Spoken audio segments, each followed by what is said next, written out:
Everybody, and welcome back to the Wildcard Podcast. This time we got a little bit of our favorite episode, G. Super League Reveal 2 is now underway and fully done and dusted. The end of June is here.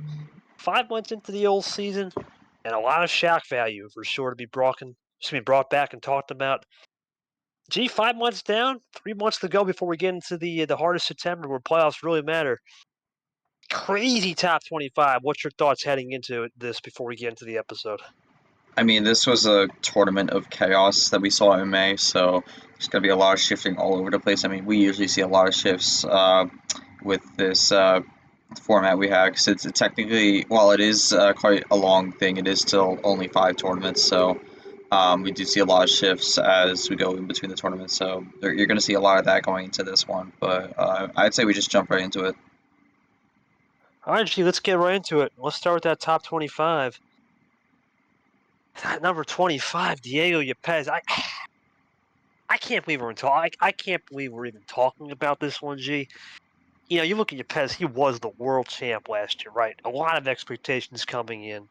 You would think, okay, 25, not bad, right? Maybe after March or something, maybe had a solid start, maybe a first round of 16 exit, got the platform built, but we're almost the tournament forward. The tournament he won last year, and he's 25th. Is this a cause of concern? What is the level of concern for a guy that it has been there before and done that, and he's not that same level? What's been the biggest thing for you? I know the quad 4 resume is the big killer, but on a personal level, where do you think his game needs to improve to get into, forget just the top 10, just the top 15 consider? I don't think he's thinking about top 10 right now. Top 15 is always looking at. I mean, I think for some of these players, I think it'd be good if we have like a concern level out of 10 from us personally. Like we could give each our own. I think that would add a little bit more. But I mean, Sure. in terms of what he needs to change, I mean, I think he needs to lean a little bit more into the strategic color switches. I haven't seen that as much as we've seen it last year. Um, and I'm not saying just color switch whenever, but I mean, we saw a bit of the color switch flurry a bit from Yepes, and that seemed to work very well for him. So I think he needs to bring some of that back if he wants to find a little more success.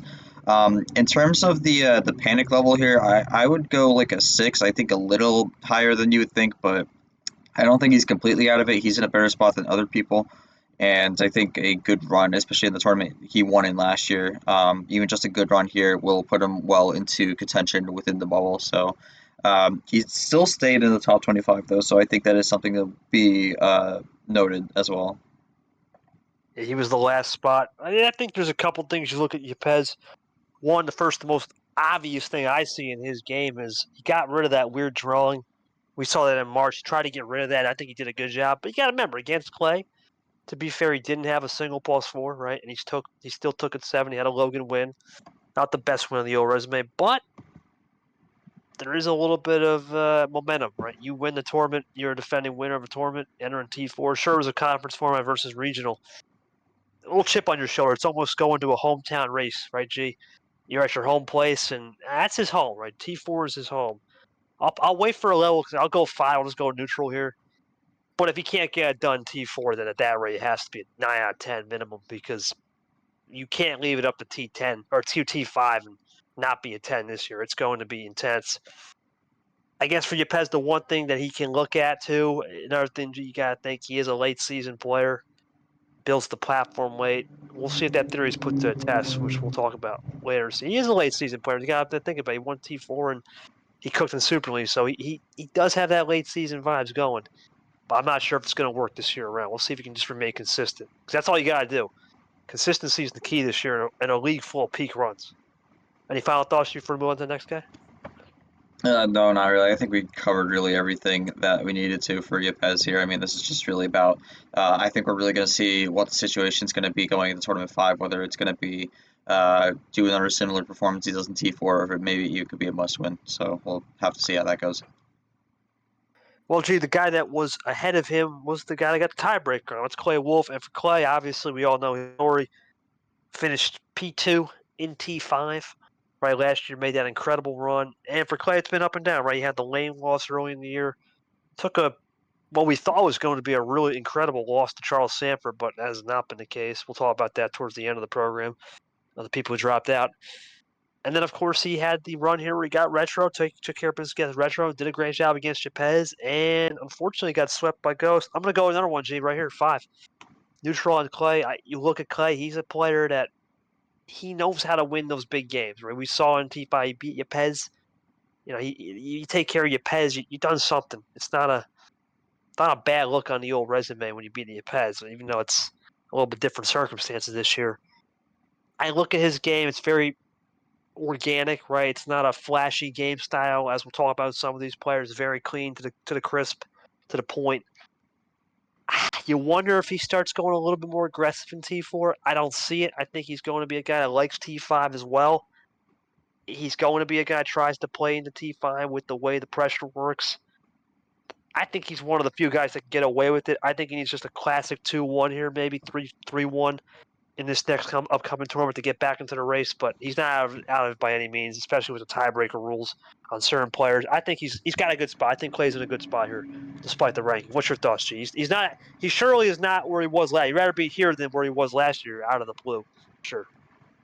Yeah, I'm actually going to agree. I think a 5 is pretty reasonable on the alarm scale. I don't think it's as high as Yepes's. I mean, again, I gave Yepes a 6. But I think for Clay, really, he's been more on an upward swing because, I mean, April was not the best tournament, but he's had two round of 16 runs so far. So I think you're building a bit of consistency there. And I think assuming you're doing that again, and then one of these last two tournaments has either an Elite 8 run or even a Final Four, I think you're putting yourself in a better spot. So I think he's not in a bad spot right now, but we're going to have to see how this develops as it goes along. Yeah, in Clay, you look at him too. G, he's one of those more interesting players, quiet player, gets done with his business and just finishes the job when he needs to. I think he can do it. I think he can do another run here, similar to what we saw in T5. Maybe it's even in T4 he makes the run, he breaks out. I'm not going to call him a streaky player like certain players, but he is one of those players that can play more classic to, I guess, mistake-free at times. You just wonder where the aggression level will be, so I think 5 is perfect. This next one, this one's going to shock you because I have a lot of respect for this guy. Coming in at 23, our third country right off the bat, right? U.S., we have Venezuela, not Brazil. Caesar, this one's gonna be. I got 9 out of 10 on the concern level. And this is gonna. I know you're gonna be like, what? But here's why, G. Quad 4 wins. We all know Caesar is a quad 4 merchant, right? He loves getting those quad 4, quad 3 wins, right? He's exceptional. I'm not making mistakes. Doesn't really go off the platform. Great mentality. But it's a 9 out of 10, G. And here's the reason why.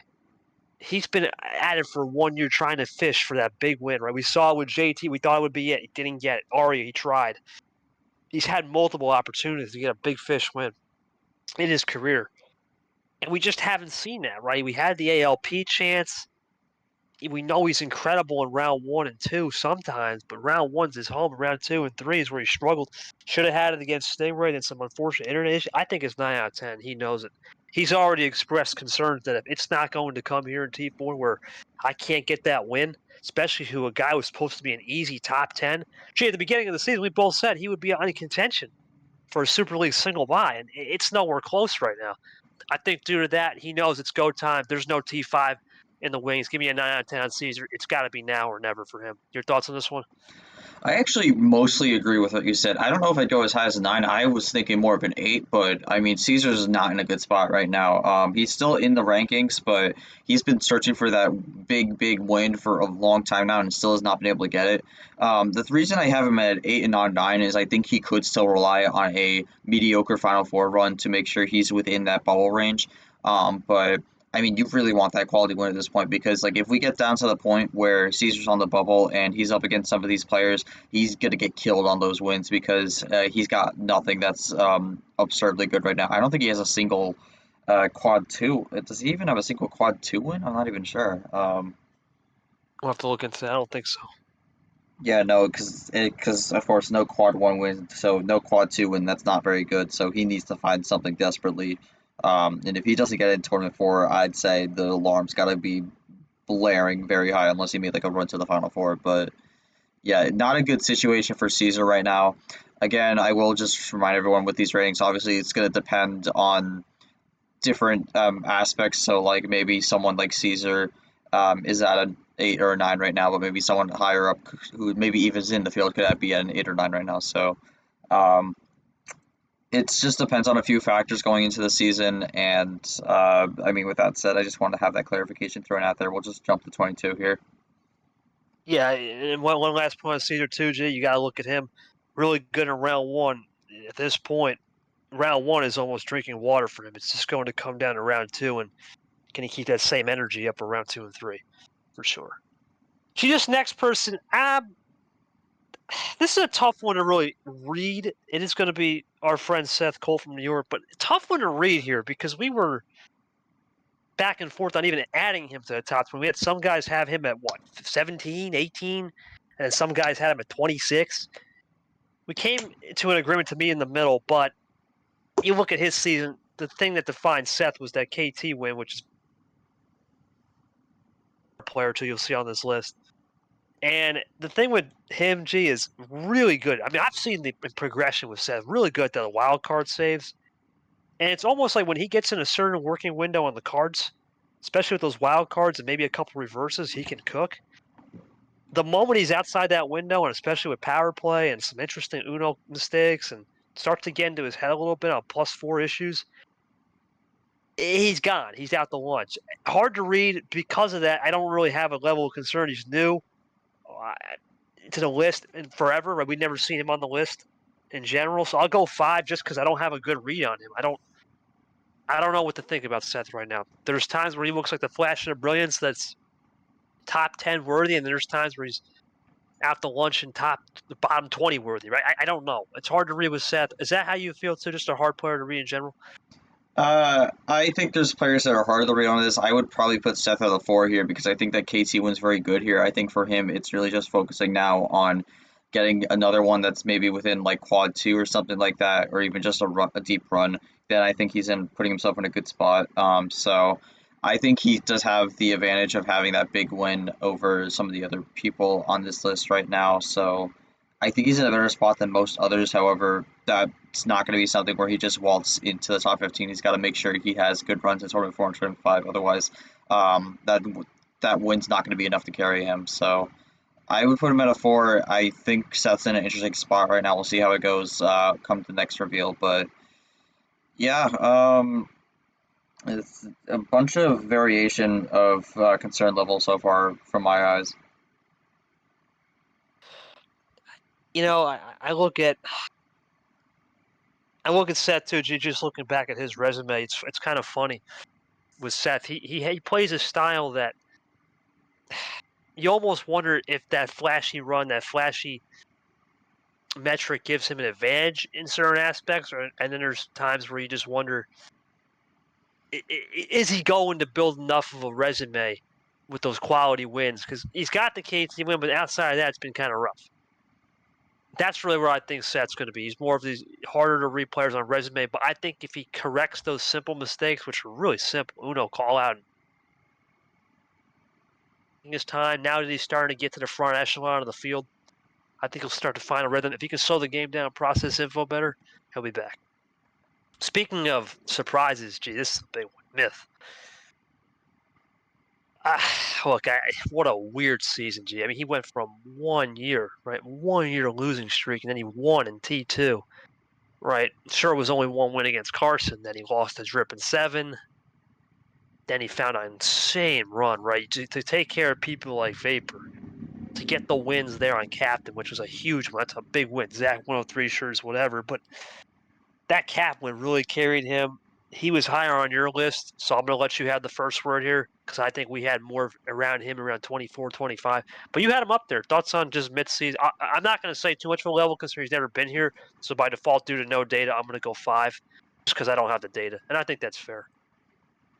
I mean, I would actually go with a 3 here, and I think that mainly is because I think he's finally found a rhythm that he has been missing for so long, and I think that's something that's a good set of momentum that he could carry forward in these last 2 tournaments. So, assuming he could keep that, I actually have him at 3. I think he's in a really good spot right now. Again, this is the first time he's been ranked since the very first ever Super League revealed ranking, all the way back in April of last year.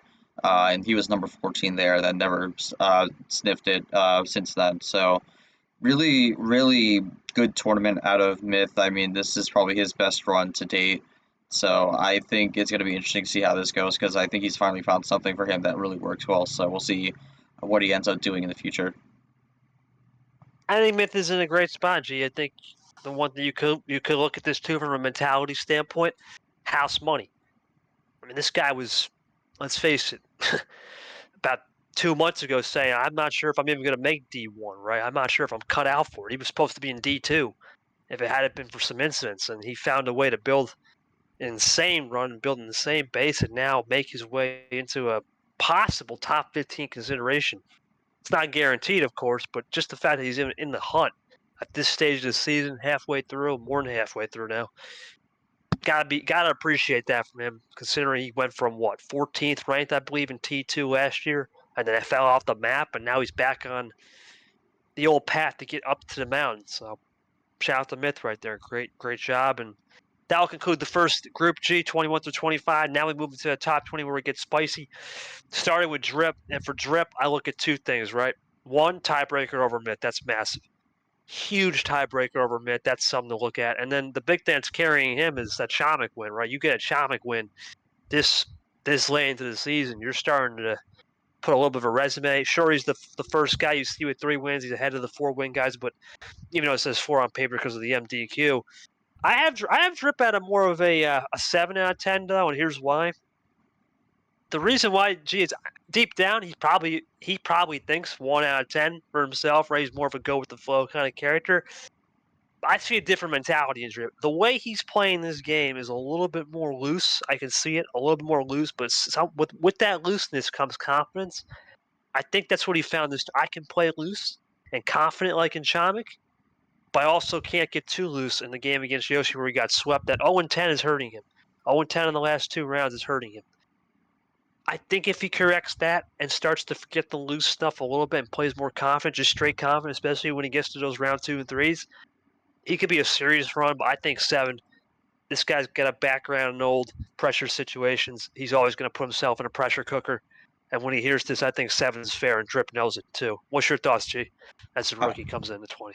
I have him at a 6, for similar reasons as you. I mean, he's got to stop losing in sweeps. Let's be honest, because that's absolutely killing him. But yeah, because I believe he is the only person in the top 20 with a losing game record. So he's really got to stop getting swept in the rounds he ends up losing. So got to figure that one out. But then also just I think he has some solid wins overall. Just have to win against Trump. I guess the big one that's really pulling him through right now. But I think getting some more, and I would say most importantly, getting a deep run is really what's going to help Trip get further. And he hasn't really had that yet. First, he's made it around 16. So I think he really needs to look for that in Tournament 4, Tournament 5. Otherwise, I think he might just be barely on the outside because he has that good win in Tronic, but I don't think that will be enough to propel him into the field.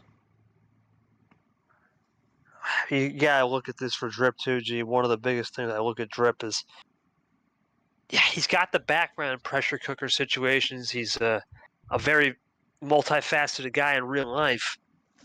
I wonder if maybe those high pressure situations where stakes matter and deadlines matter in real life will transfer over to the old table, and with the chaos of what's going on at the bot, maybe he can deliver.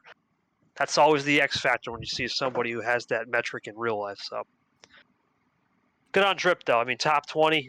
That's a solid position to be in. There's no doubt as we enter the month of July. Now, G, the next person, I think this person, you got to think more was on the radar for this person because it's none of our 3-win guys, Cody Lamas. And, G, you got to look at this, right? His season was fine. KT win carried for sure heavy, but the Radin loss and a Brad loss, in a way, almost helped. The Brad loss helped because he now lost to a champion. That loss in March looks good. And the KT win looks good, but it's almost like you took 2 steps forward, but 2 steps back and went with the Radin loss. Couldn't really say much about him. This is where I basically had him at 19-18 range.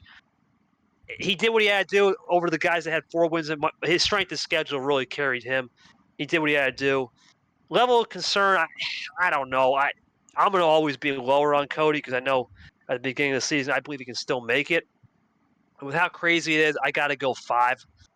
I mean, I was going to say 4. I'll go 5 again. I think he knows what he's got to do. He's a very polished player. We know, when he's on it, right, when he doesn't need much ammo, when he's on it and when he's playing those polished players, he almost needs that.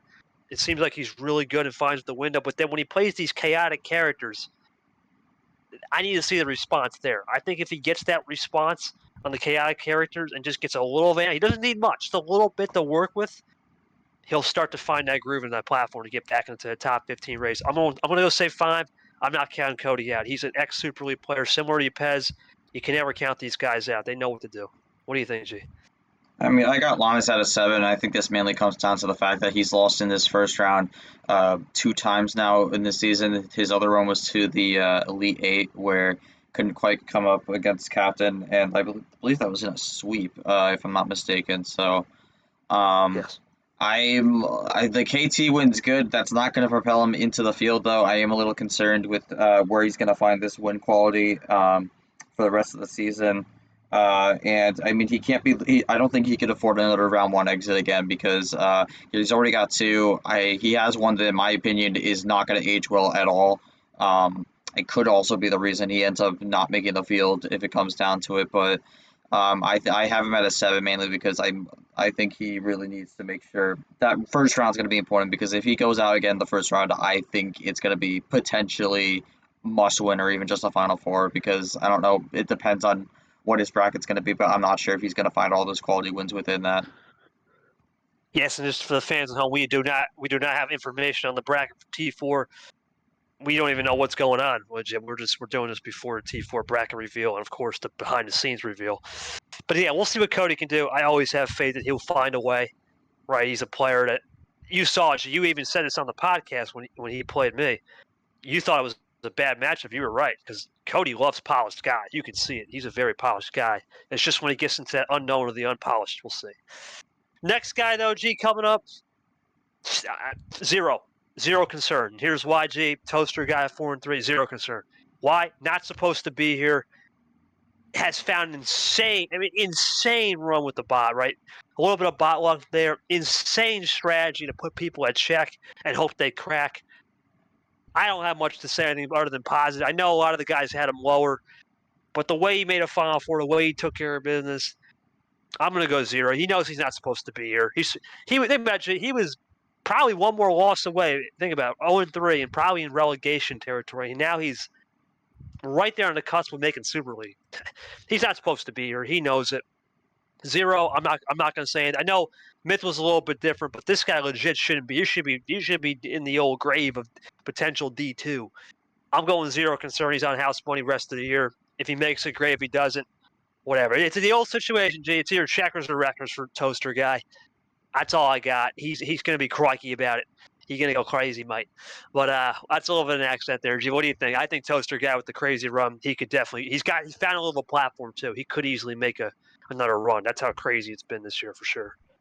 Yeah, I mean, I wouldn't put him at a 0. Obviously, he's still looking to make the field. I would probably put him at a 2, though. I mean, he really was kind of just one of those back markers to start the season, but then got a huge run made to the Final Four. I said it in the reveal show. He pretty much got a new lease on life for this season, and I mean, it's kind of just a laid back approach for the most part. I have him at a 2 because I think he needs to make sure he could still get some decent runs from tournament 4 and 25. He can't just go out in the first round for the last 2 tournaments, because one Final Four is not going to be enough when he was out in the first round in the first 2 tournaments. So I have him at a 2. He's in a really good spot right now, but he needs to just make sure he capitalizes on it. Insane strength of schedules. What is there? No quad 3 and 4 or something, or something? I don't believe so. I think there might be like one quad 3 matchup, and he won that. So. Insane strength of schedule. Has that monkey win too, which that's insane to say, but that's a credible win this season. So we'll talk more about that later. Next guy, G, automatic 9 out of 10. 100%. Not Eli, 9 out of 10. He said it himself. I have to win T4, especially the first round, or it could get pretty bad. He's basically said the season's playing at him like last. We know in the past what's been his biggest issue, G. Well, it's can he make sure he stays motivated? And that's the thing. I think he will stay motivated. I had him as my pick to win the class, the vet class. I think he will. get it done in the round one. But man, I think he has to accept that it's 9 out of 10 on the urgency scale. You can't go into this similar to Caesar saying I can't be high. You have to think it's high. It's must win. It's go time. And you got to think for him, G. Yes, he has the toaster win. He's got an Ed win that kind of worked out in the end. More so a toasty win, but other than that, it's been a rough year. That Aiden Smith loss hurt him, right? If it wasn't for that A-Train Smith loss, he could have played Yoshi, and who knows? That could have been a different story. He could have made a run. It's a coulda, woulda, shoulda, and that was the old 100th game series, which has been a jinx more than anything. I got to go 9 out of 10, G. You just don't know what Eli. Your thoughts on him dropping? He's one of our biggest drops too, for sure. Yeah, I fully agree on the 9 out of 10. I mean, the alarms have to go off for Eli here because he is still lacking a very much quality win in this season. He has 2 wins here that maybe trend up in value possibly, and that's Toasty and Diemba, but those ones we don't truly know how much they're going to go up, and he cannot rely on that for making the field. He's got to make sure he goes out and gets his own wins, and they got to be in the now and not just based off the past and growing in value. So this is a very bad situation for Eli right now. He needs to also make sure he does not lose in this first round again. Otherwise, that's going to be, but then it might be a 10. I actually do have one person in this list who's at a 10 right now, but we're going to get to them relatively soon. So I would put it at a 9. I don't think it's like a complete panic mode yet, but the alarms are really high right now. He really needs a good tournament for it. Otherwise, this could be very, very bad. Gonna be risky business for Eli, man. It's a make or break tournament, make or break season right here. We remember what happened last time, G, in tournament 4 last year. We don't want to talk about that. That was a unfortunate ride. He knows he's got to make it happen this year, or who knows what T5 will be for him. See, this next guy, I was going to go 2 or 3, but I have to go 6 on this one because the way he lost that 3-0 blown lead, I had game. I mean, he had game. Look at Superior. He had game against Lane, had a game for it. I thought for sure he would have sealed the fate and got the sweep.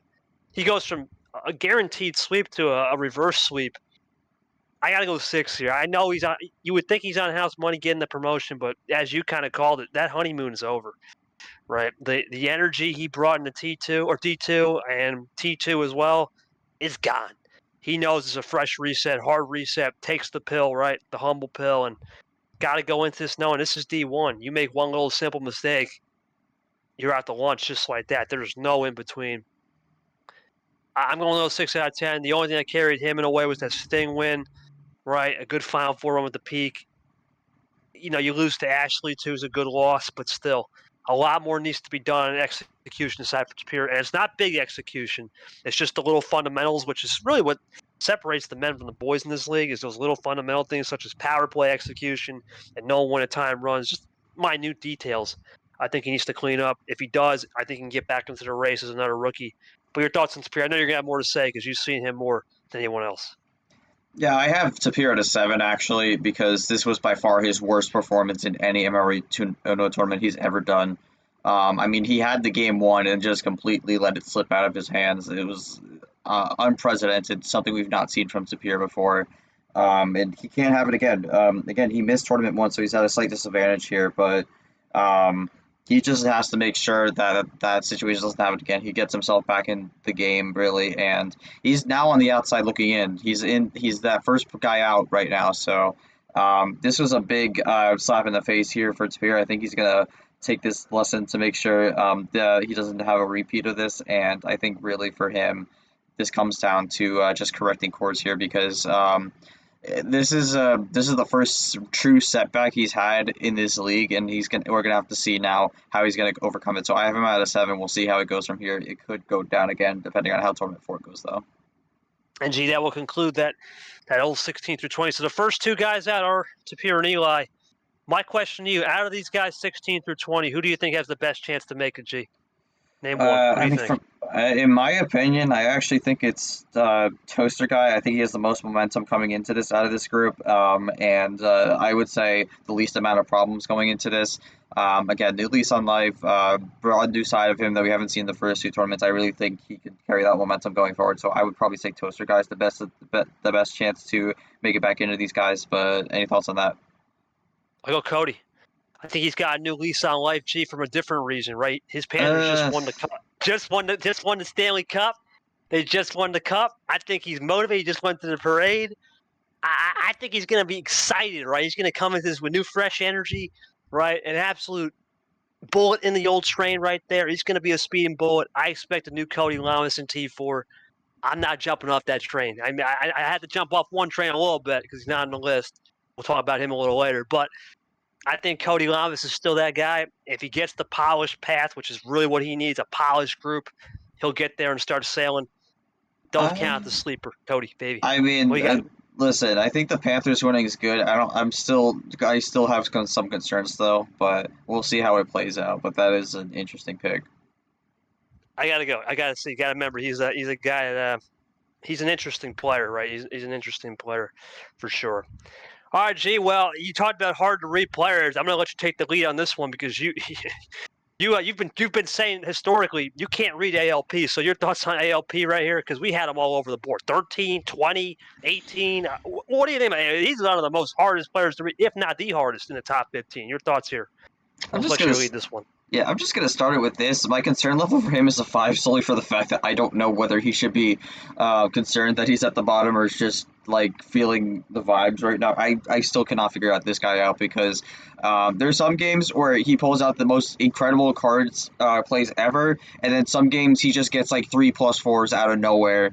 And that's the game in like 2 seconds, and then other games where it's like he does the worst thing ever seen in the history of this game. So I legitimately cannot figure out what ALP does because sometimes it works, sometimes it doesn't, and it's never consistent. He's very hard to read, which is both a good and bad thing because he's hard to read for the players to figure out, but he's also hard for us to read to see whether or not he's actually a high-quality player, which isn't trying to be a diss to him. I just legitimately cannot figure out whether has all these great plays or if he's just has no clue what's going on and is just getting like fortunate with the hands. So very tough to read. I mean, we'll see how it goes in tournament 4. I mean, this past tournament he made it to I believe the round of 16 again. So we'll see what he does in tournament 4 because tournament 2 he went out in the first round. Tournament 1 he went to the round 16 as a 16 seed. It's like it's chaos all over. He's the embodiment of the 2023 season, if I'm going to be honest. I look at ALP 2 things, right? Excluding that old Sharpie huffing game against Brett. Yeah, we don't recall it. We don't remember that. That never happened. It happens. It happens. But we choose to forget it. We choose to forget it. We choose to forget. Yeah, but other than that, right? Well, he has this incredible way of flexing the old +4 on Uno and finishing the game. Then there are times, like you say, he'll pull it out of the old wazoo. I think he needs to go back into the zoo, and say, you know what? Who am I, right? Who am I as a player? Who am I as a mentality? I'm going to go 5. I'm exactly spot on with you. It's just impossible to know. ALP is – there are times where he's an embodiment of his name. He's sometimes at the top of the Alps, breathing that fresh air at the top, or he's at the bottom of the Alps wondering, how am I going to get back up there? I don't know. That's ALP in a nutshell. Very interesting character. I think he would be if he does make Super League, one of the most unpredictable reads in Super League history, even though it's short, I think he'd be one of the hardest players to read in general. So because of that, it makes him a threat always, but you just never know with ALP.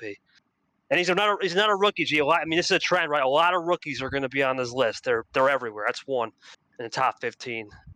And we go from one rookie to another rookie. It's another unpredictable character, but a little bit different in Stingray. You think, G, he lost 7 spots. He came in at 7 on the initial board. I don't know. I would have said high, but knowing Stingray, he doesn't really take things too seriously, kind of goes with the flow. He wants to make Super League for sure, but there's a point where I'm like, is he really a guy that's going to go all in? I'm going to go 6. I don't know if I can really read this guy in terms of the mentality. I know what he is like as a player. Very chaotic, chaos-centric. Will call himself out, doesn't care. I know he lost to Zay. You look at his resume. That JT win is massive, though. You beat JT in another game where it was a 100th game series. Man, it's been a curse so far. I got to go Stingray at a 6. I think if he cleans up a little mistakes, he finds a little bit more rhythm, he'll start to get back into the hunt. it's not as bad as people think despite the drop. He is a player that, because of the reads being a little difficult, the resume carried, so did the SOS, and it puts him barely in the top 15 as the first two in. What do you think, G, coming in with Stingray at 14? I have him at a 7. I mean, it's kind of a weird situation for him because this was an early exit for him. Not a great game, probably his worst performance of the season so far. But then you kind of also remember that he has the loss against Brad in March and then made it to the round of 8 in April. So has that loss against Peter as well. So I don't think he had bad losses going into this tournament 3. Obviously, not a great result for him, but. I don't think it's like full alarms yet. I mean, if he just has a good run here, he should be okay. But like, I mean, if it's another bad performance here, I think he drops, and then it's really the panic starts to set in. So I have him at a 7, not too high yet, but we'll see how it goes because this could go either way for him. He's an unpredictable read in terms of just the mentality, G. He can go either way, like you said. Who knows what the pendulum will swing? That's for sure. Well, G, this next one, look, I've been a big Nam supporter since day one, right? We all know it. I said when he made that Final Four run, he's got that IT factor. Man, I don't know. I want to say, it's deep down. I almost want to say the Cody level. I still got faith. I still do, but I think for him, he just did a vacation. He needs a new look on life. That vacation was it for him. I'm gonna go 7. He's a young kid. It's all about really just staying out of his own head. Forget the game, right? Forget the resume. We know the resume is kind of beaten up. Right? He lost to Logan, which hurt. Obviously, the Ed loss was somewhat all right. It's probably going to be a quad 3, something like that. Not the best. It's going to come down to, can Nam stay out of his own head? If he stays out of his own head, this kid's it. If he doesn't, though, that's where I could see a problem and he hits a wall. We're gonna find out what the real Nam is. If it's March Nam, he's back. If it's not March Nam, it's April Nam or even May Nam with the professionalism. He could hit that block. It's hard to read on him in terms of what he'll do after that vacation. I still got faith he'll pull through. But I'm gonna go 7-8 here. I think either one is acceptable as an answer. What do you think, G? I have him at a 10. I'm sorry. I think the alarms have to go off for now because this is a very bad situation for him. It's been a complete disaster since March. A lot of people have said that his run to March, based off how the season's gone so far, was actually one of the weaker ones, and I still think he has not recovered from that 6-1 loss, and it's really shown on the table. I mean, not a great loss in April, and I mean, even though he made it through to the round of 32, this was an absolutely disastrous tournament. I think there's a lot of people who think he shouldn't have even won in the round of 64, and then just kind of got taken down in the round of 32. I mean, it's just been a downward spiral all over the place for Nami. This is a very, very bad situation for him. And we talk about the mentality here. I don't think the mentality has even recovered since March, and I think that's really, really bad going into this deep of the season. He's got to move past the disappointing loss from March, and he really needs a mental reset at this point. Which again, you said the vacation, maybe that could help, but we'll have to see. I mean, I think you have to have the alarm set off to make sure that this is the tournament where you get back into form. Because if you don't get it back into form here, this could be a monstrous drop in the rankings because it's been a disaster. And we have seen with some of these rankings. I mean, even with a solid run, you may not even make the top 25. Like Edward Ziemba, probably the best tournament he's ever had in this league, made it all the way to the round of 8, is not even in the top 25 for these rankings. So having one good run, it may not be good enough to keep you in the rankings even, let alone the top 15. So he needs a good run in 24, otherwise he's 100% dropping out. Yeah, it's got to be something special for Nam. There's no doubt, right? To get that respect back into the league, he knows it's not so much about his really. Of course, he wants to make it, but it's also about gaining respect. He's a kid, G. He's only 14. He's got to understand. You're playing guys who are twice your age back in March. Respect that, and that's what he did. Now, when he started to play these guys that were more similar age or a little bit older, just a slightly bit older, it's the EXP points. How is he going to develop those EXP points to get back to where he was in March and build a platform? If he does that, he's back. If not, like you said, he can go either way. I think you made I remember vividly you saying a lot of these guys, it's either they got a chance at a double bye or they're out to lunch in 30th place. That's just how volatile this 10 through 15, even 10 through 20 is. It's really hard to read for sure. And speaking of hard to read, this guy was out to lunch in March. We saw it. He lost to Nick pretty bad. And there were questions. I mean, I had him in my original suit. I took him out for Cap, which was a good move, but he's back against Ghost. That 13-0 was huge, G. You got to think about this. You go 13-0, any tournament, that's special. And then you do 13-0 and lose to an eventual finalist. It's enough to get the job done to get up here. But I think this one's a little harder to read too, G, because I know a lot of people had Ghost really high up, or some people had, 10? And then you had guys have him at like 19. It's a very weird situation with Ghost. I think he did enough, had a big win, like I said, against Clay, which was huge. Then he followed that up with the Ashley win as well. The Ashley win first, then Clay. I think that Ashley win really carried him as well, and he needed that. I'm gonna go. I'll go 6 on Ghost. He's a guy that's more shouldn't really expected to be in after everyone thought March was him. Then he found a little bit of a rhythm. I think we're have to find a happy medium for him. So I'll go 6 on Ghost. I think he can still do it. He's got that fast draw style. One of the fastest players in the league. We all know what he can do when he's electric and he goes downhill. Thoughts on this one, Jay? Yeah, I mean, I would probably put Ghost at a 4. Had a solid run in April, now had a really good run in May. I think he's on an upward swing here. Is enough to put him in the top 15. I mean, if he continues this path, we could see a Final Four in this upcoming tournament. So I think it's a good situation for Ghost right now as long as he keeps it up. So I don't think the alarms are that high, but I mean, if he doesn't have a good run in Tournament 4, I mean, you might be a little concerned here because this could be a fluctuating ranking because what? Let me check. He jumped up 11 spots, so 11. that's one of the biggest jumps we've seen. So usually with these big jumps though, they could fluctuate a bit. So we'll see how it goes for him. But I have him at a 4. I think he's in one of the better spots right now. Yeah, you look at Ghost. He was one of the biggest moves, and he's got that rhythm, the platform back. We know he's a very sneaky player on a sneak attack. Likes to play efficiently on numbers. We'll see if that happens. It's been an interesting style for Ghost that's been working. Gee, this next guy, you would think for sure. House money, just made a Final Four. But for Tago, yeah, another guy went plus 11, right? Great job. Incredible. Congratulations to Tago on his first Final Four. Got a bronze medal. I'm going 9 out of 10, G, and here's why. You lose a Final Four with 4+4s and admit to throwing in a way. I just threw. Where's the mentality for it?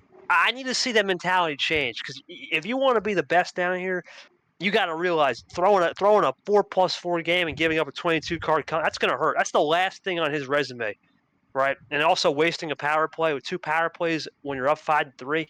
You have the game on lock. That's a mentality breaker. I don't know if he's going to respond after that. I mean, if he can respond T4 with round 1 and round 2 wins, sure, he's good.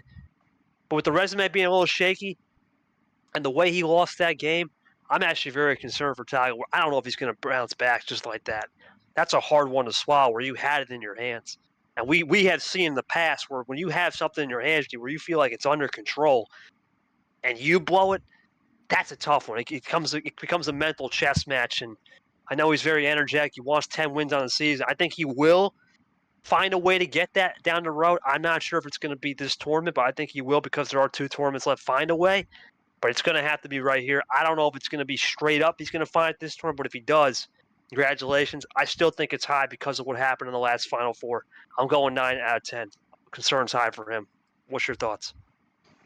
I mean, in my opinion, I actually kind of agree. I put him at a 9 also because this is giving off very similar vibes to what Nam has kind of down spiraled into. But I mean, for Tago, this is kind of just the start here, so we don't really know if this down spiral is going to happen. So I wouldn't necessarily put him at a 10, but I mean, if there's a first round exit in this, I would probably put it at a 10 then. He is in the Super League field right now, but obviously losing a Final Four in that way and then admitting to all that is obviously a very, very difficult thing. So we're gonna have to see. I mean, whether this goes up or down for me is gonna depend on the Tournament 4 performance. If he goes out in the first round, I'd say it goes up straight to a 10. If he does it, then I have confidence. I think he might have just been able to get the mental reset he needed and move on from it. And I would be more confident in putting it more like at a 4 or 3, depending on what he does there. So this one's gonna be one we're gonna have to very closely watch the Tournament 4 performance. Yeah, we'll see what happens with old Tago there. I would say I would ask a question, G, but these are unpredictable players. You look at Tago, mentality could be interesting, non-mentality interesting, Sting mentality, ALP unpredictable. I guess out of those 5 players, which do you trust the most in being the most predictable and actually has the best mentality of these 5? Who would you say? The best mentality of these 5. Oh man. I mean, this is Got to quite the pick group we someone here. have. This is quite the group we have here. But if I had to pick someone out of this group, I look at this and I'm gonna go with ALP. And the reason is not because they have a good mentality, but I think it's because they don't have a mentality at all. Like I just think they're fully just in the vibes. They kind of just don't care what's going on. Kind of similar to what Curtis does sometimes. So I think no mentality is better than a bad mentality. But I would say Ghost is a fair option here. I feel like maybe you might pick Ghost, but yeah, I give it to ALP kind of by default. No, I mean, I was going to actually think about ALP. It's a good. I didn't even think about that. No mentality is the best mentality sometimes. It is Ghost for me though. Yeah, I look at Ghost. Right, he's been here. Gee, remember he won against that guy, that old guy we're not going to name, back in T4 last year, and a lot of people said that was the game that got him on the map. And then, in a way, kind of faltered to Caesar, but at the time that wasn't Caesar's best win.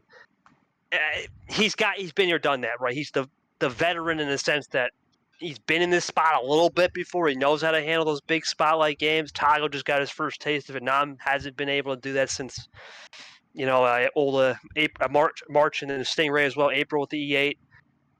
You look at ALP. He hasn't made a Final Four yet. He's made a best of the rest decision, making double Sweet 16. I think he has a 9th, 43rd, 9th on this, which is crazy. We have a lot of those things going on too this year, trends. But he hasn't been there to an E8.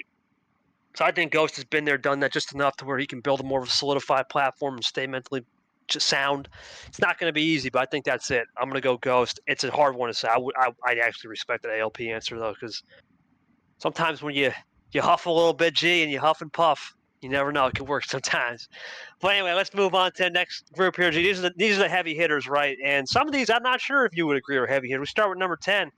We'll go with Yoshi. Incredible job for Yoshi. Congratulations on making his finale, right? This is a tough one because he made the biggest jump technically, right? He was new, but he was way outside. I think he was 36 or something.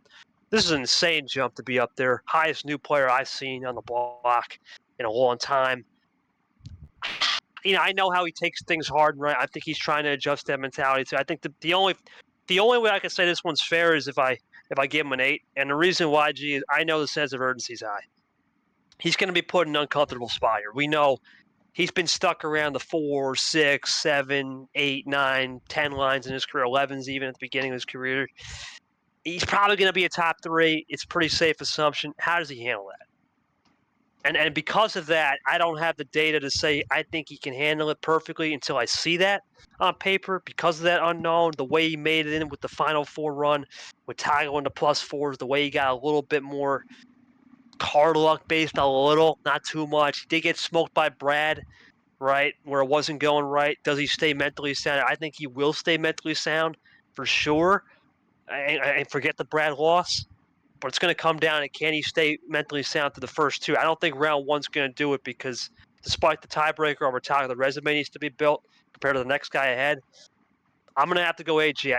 We haven't seen enough of this data. He knows he's got to do it. We know he's hardened himself in the past. How does he stay clean and cut and precise on especially color switches where he's been caught out sometimes by those unpolished players? Your thoughts on this one from Yoshi? I mean, in my opinion, I have him at like a 3 because I think making the finale is always a great situation to be in. Obviously, it wasn't the most competitive finale in the end, but I think he has one of the better mentalities here. Obviously, there's talk sometimes about him kind of choking in those clutch games. There were a few clutch games he was involved in this tournament, and he was able to get through them. So I think that kind of stigma can possibly be buried, but. I think overall Yoshi's in a really good spot right now. Obviously, you want to come back in Tournament 4 with a solid run. It doesn't have to be necessarily a Final Four run, but I think just backing it up with at least a round of 16 would be really good for Yoshi. So I have him at a 3. I think he's at a relatively good spot right now. Again, if he has a bad run in Tournament 4, then we might have some problems, but we'll see how it goes from there. It's all going to come down. A lot of these players is just what's their mentality is, how do they handle the pressure. A lot of these guys have never been in a playoff spot. Yoshi never sniffed a top 15 or even a top 20 in the old lists ever, and now he's up here at 10. It's crazy to think some of these guys have progressed. This guy has been incredible this season, G. You know, say what the numbers and say what the facts are. He's up here at number 9. Now, look, is this a controversial guy? Yes. All right, 2 DQ wins, of course. What was he? I think as high as 7, and then he was as low as 15. This guy's unpredictable in itself, and Monkey.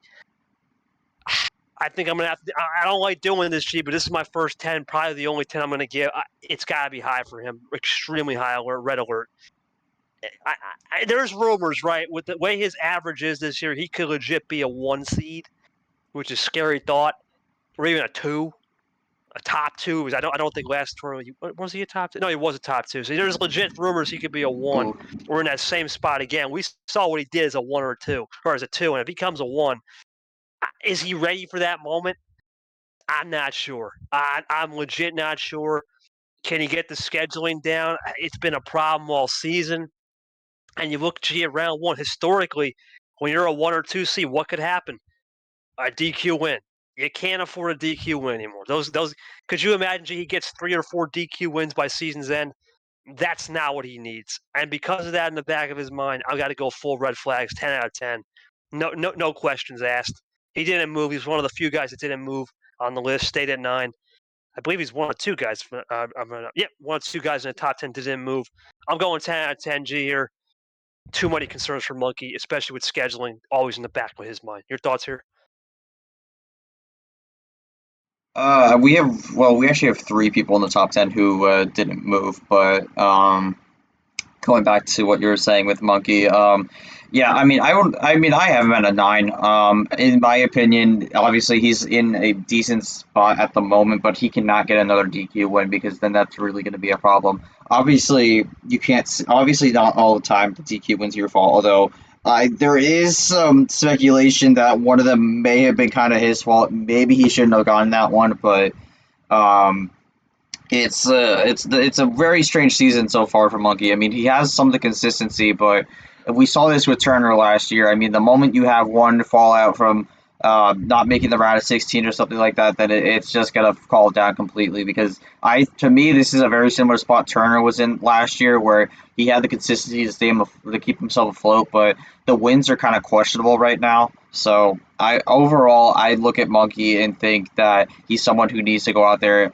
not get a DQ win, get a good quality win, and make sure he still at least stays in the round of 16 area. Because if he doesn't make the round of 16 this time, I think he's someone who easily drops straight to the bubble. Yeah, and the thing is, G, if he makes a round of 16 but with a DQ win, that's the problem, right? You're losing that metric, that category. Everybody is ahead of him because he has 2 DQ wins, and that's something he has to always linger in the back of his mind. Where I go, and we'll see what he does. If he is a 1 or 2, what's that pressure like? Is he ready to handle the cooker? Right? When that temperature's turned up to forget 212, when it's turned up to 300 degrees, is he ready?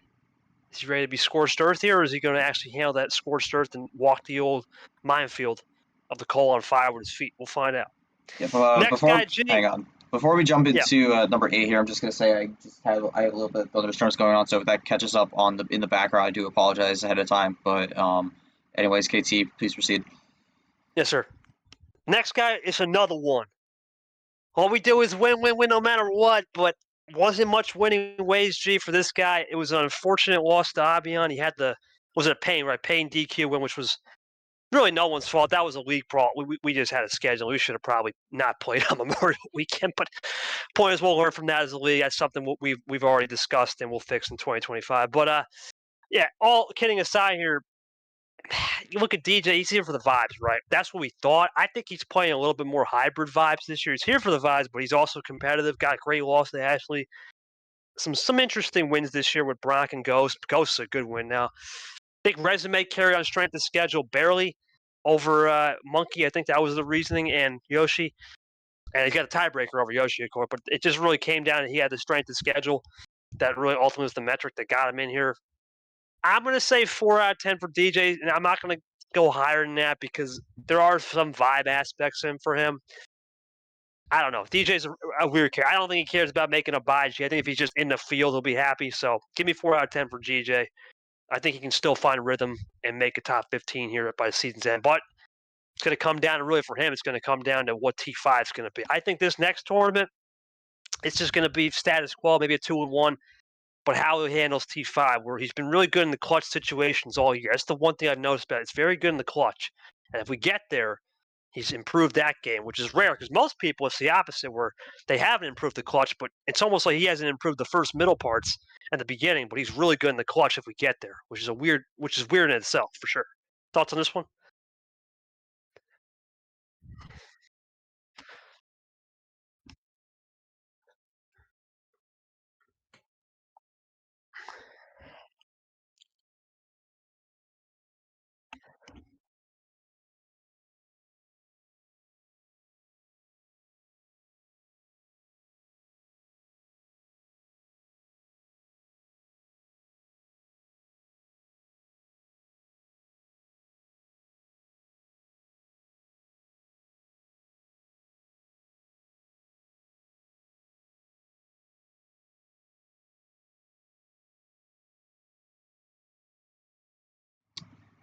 Okay, my mic did not pick up there. I'm gonna restart that.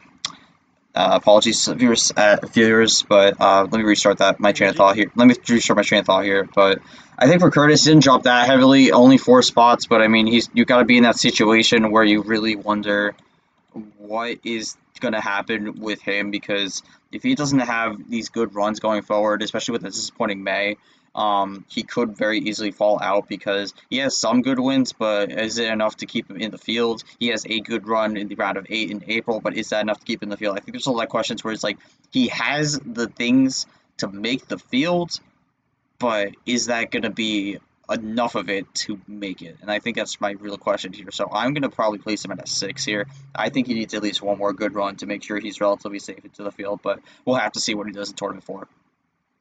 Consistency's been all right for DJ, right? Like a year of peak runs where you can be consistent, be the outlier in a field of expectations is a good thing, right? In a world full of oranges, sometimes being an apple works, and that's really what Monkey, DJ, guys like that, and we're able to do that. And we'll see what happens in the T4 here. Well, the guy ahead of him had a tiebreaker. Obviously, Abian beat DJ, and for Abian, probably the sneakiest 7 of all time, right? Because no one had him on the list originally. I mean, I think someone had him at 6. He was up there. Abian's season is defined by 2 things, extremely, and I mean extremely precise in the media. I remember you streaming or someone was streaming one of them. It might have been me. Either me or you. I remember someone making a comment. I think it was Sanford. I remember it exactly. It was him against ALP. And you can ask him a question on stream, and he'll give you the most fluff answer of all time. He'll dodge the question. He'll just say, I'm playing some music or something. KT-esque, absolutely. Those are the kind of players I like, though, in a sense, because they're not going to tell you everything. They're going to tell you a lot of information, and they're going to throw some mental games out there, and you try to dissect it. That's the best form of advice I would give for any player, Hang on right? a second, KT. Can you just repeat that again? Hello? Can you hear me? Is this picking up? Okay, just keep talking. I just did fix something on my output.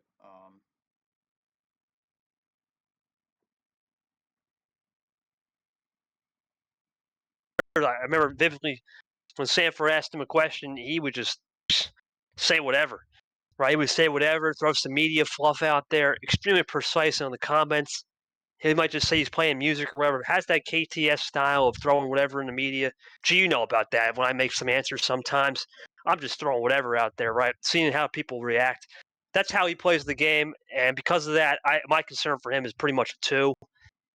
He doesn't care if he makes it or not deep down. He's a Super League kind of player, in my opinion, but he's a checkers or record. Similar to Toaster, our foreign country guy from Indonesia hero. Checkers or records for Abian. I don't.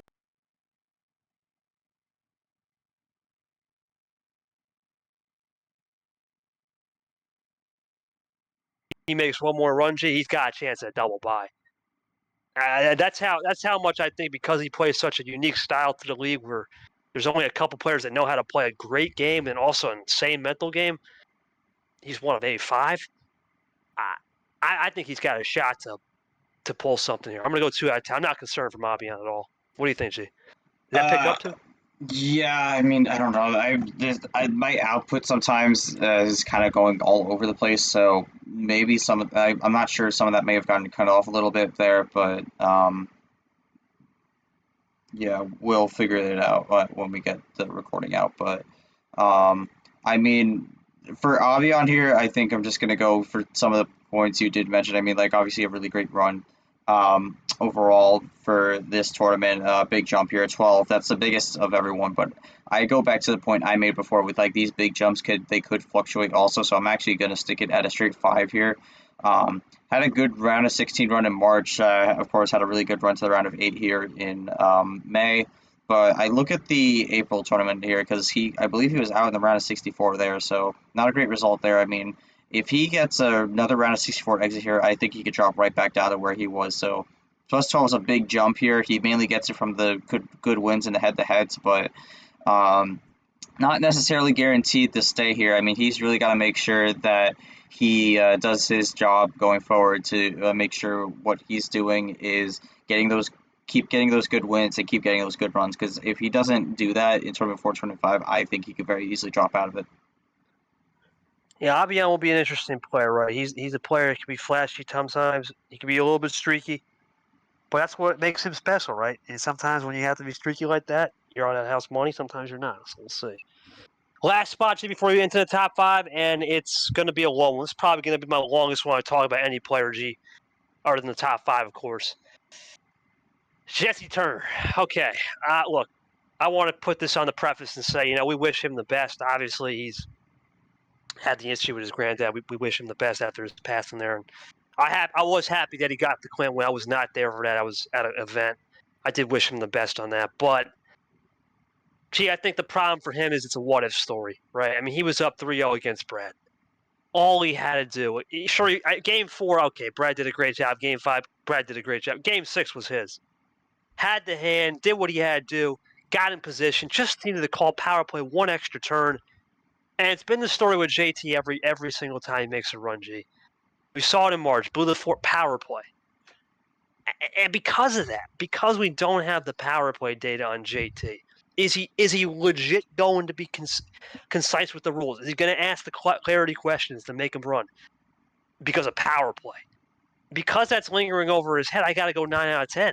I'm not going to go 10 out of 10 because his resume is very special. He's got great losses. His wins are not bad. It's going to come down to execution on just the simple things. Not even about the game. Just can he read the rules right? Does he not overthink himself? Just these simple things. It's one of the weirdest faults in the game you see from a player. I don't know, man. He's a streaky player for sure. Would you say a little bit of Nam syndrome maybe? Right, we saw that Final Four, and he lost the Sting, and he hasn't been there since. Could be a little bit of that. I don't know. We'll see what JT will do this tournament for. Obviously, there's a lot of rumors going around with T5. Of course, he's going to get married in September. That makes a little bit of an upper management issue of how do we handle that, right? Is he going to even be around? How do we work around that schedule? He's got to get it all in T4. T5 is not a guarantee. So because of that, 9 out of 10, because we don't even know if he's going to be in T5G, which is a really scary thought. Your thoughts here on JT? Probably one of the most interesting characters in this top 10 for sure. I probably have him at 8 to 10, yeah, and for the exact same reasons you said. We're not even sure if he's going to be here in tournament 5, and if he has a bad run in tournament 4, that could be enough to boot him out of the field, because if he doesn't have a T5 run, that could be problematic. If he doesn't have something to back up in T4, if he has a really good run in tournament 4, I think he'll be okay. If he has to miss tournament 5, but I think this is someone who's holding on to the last current buy spot right now. I'd say if he doesn't make at least a round of 8, and can't play in T5, there's no shot he's going to get a bye in Super League. So, interesting situation for Turner to be in. We're just going to have to see what happens here, because otherwise this could spell disaster for Turner if he doesn't have a good tournament 4. So I have him at an 8. I'd say minimum round of 16. Otherwise, you got to really be concerned if you can't do tournament 5. So we'll see what happens. The one thing on the contrary, if he makes Super League, what is there coming in Super League? There's no power play in the group stage. There's no power play in round 1 of brackets. That's the thing with JT with no power play. I think is actually a dang good player. When he has no power play and nothing to think about on that end, almost to a point, he could be a top 3 player in the league because, one, extremely good card luck, and two, not have to worry about power play. Doesn't have to set up the finish all the time. But the problem is, if he gets that far, then power play comes back in. And that's the thing. That's the thing, right? Where's it going to be? The question I have, G, a little bit, I've been asking different types of questions. Out of these 5 players, I know the last one was, who stays the most calm and collected out of these 5? I know the last one was more just who had the best, but who stays the most calm, cool, and composed, as Social likes to say, out of these 5, from Turner to Yoshi, and makes a potential bid at a Super League bye, maybe a double bye? Who do you think? Who's the one that breaks out here? Who do you got? I mean, the one that makes Super League, correct? Or No, that makes a double bye chance. oh, That's makes all a I mean. double bye chance. Okay, yeah, no, you cut out slightly, so I misheard that. But double bye, I'm gonna be honest. I'm gonna give it to the person who's the only one here who has a medal, and that's probably gonna be Yoshi. Because I think you could build off the momentum.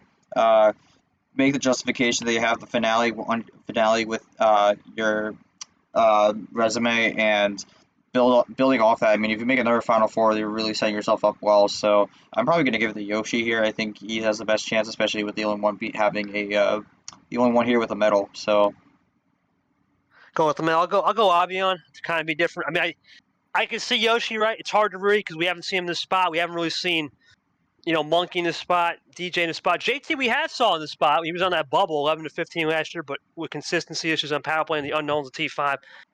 I'm going to go Avion only because you look at him, right, G? I said he may have cut out, but he's a character, right? He's going to throw fluff around. He doesn't care if he's in or not, right? He has nothing to lose. He's a character, and because he's a character like that, Yoshi has everything. He wants to be. He said vividly. I remember him saying, "I want to be. It's going to be special when I make it." Avion don't care. If he makes it, great. If he doesn't, he doesn't, right? And that's the thing. He's checkers or wreckers, similar to Toaster guy. That's why his concern is so low for me. I think that's a dangerous mentality to have because you just don't know what's going to happen on the other end. And if it sticks on the other side of the wall, great. If it doesn't, oh well. Let's move on. And those are the people that you have to worry about for sure. So I got to go Avion for sure. And now, G, the elusive top 5. This is the last guy that didn't move. That's right. This was Chomik. And for Chomik, it was a rough T3. Obviously had the taking care of business, went on Brando to sleep, and then just fell apart against Drip. Almost the echo chamber killed him, which he admitted to even just wanting certain plays in the game. Out of the top 5 players, G, this is probably the guy I had the most high concern for. I'm going to have to go 8 out of 10. As much as I like the guy with the split ammo is just not happening anymore. We've seen it with the new meta. It's almost like you try to split it up, you're going to get payback in return. Whereas if you don't split it up, you might just have to finish. And it's hard to read. The split ammo style is being hurt by this new meta. Because of that, he's going to have to do some adjustments. I got to go 8 out of 10 for Young Boss here. I don't know. Chomik is probably out of these 5. As much as I like to say he has the best mentality, I think he has the worst. And it's nothing against him because I think all these guys have A-plus mentality. It's just you're going to see why in a second, why he's the worst when you see the first 4.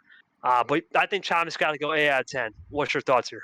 I'm not going to go as high for Chomik. I'd probably say a 6 out of 10. Obviously, the May result was very disappointing, but I still think he's in a relatively good spot. Again, has that Final Four from April and a decent run in March as well. So I think he's in a fine spot, but obviously you want a little more. You're hanging on to that bye spot. You can't have another bad run. Otherwise, you could fall out of the bye spot and maybe even out of the field if both tournaments are really bad. But he's in a good spot. I would say a 6, though. You obviously want to try to get as high as you can. So he definitely needs a little more to put in the tank. Otherwise, I don't know how he's going to fare when it comes to when Super League comes around if he ends up being in the field. Which I think I think this is the point where I feel a little more comfortable. Most of these players are safe, but I wouldn't rule anything out of Chomik. I don't think he's 100% safe, but he's close. Well, remember, G, we're going to have a little bit different questions now because these first 4 players, 3 of them are locked in due to win, and then the other player that we're not going to mention is pretty much a lock. So realistically, we'll have some different questions here. But yeah, Chomik's the last guy where I think 5th through 30th could get really stupid, or who knows who could be in those slots. I think these first 4 have separated themselves, especially the first 3 from the rest. We'll start with that guy at number 4, our T2 winner who sailed the 7 seas on the ocean floor and captain. Wasn't much of a tournament. He literally was on a bye, and then, I'm going to be honest with you, I think Bye Island is hurting people this year. It's just you're not in rhythm. you just seem to get out of a comfortable spot. You seem to get into more of an uncomfortable spot. Say I'm not in rhythm, and it's almost like you get too comfortable. And we saw it with myself in T2. The only one that kind of got away with it was Ashley in T2, made a finale. But Bye Island, especially for the winner, though, right? The tournament winner has been tough. I think Cap is playing some games here.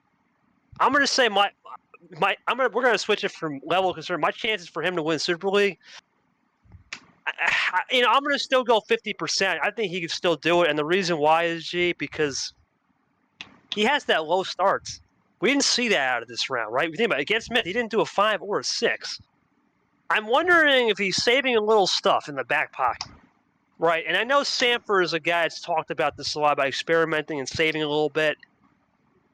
I think he might be doing that, G, because it's very unusual for Cap not to pull a 5 or 6. So he might be pulling some games on the card start variety. And he lost to Myth due to some monster hands. I still think Cap is that guy because of the card luck. I'm going to go Cap at 50% to win Super League. What do you think of the chance to win Super League and your thoughts on Cap? Does he have a weakness that you see?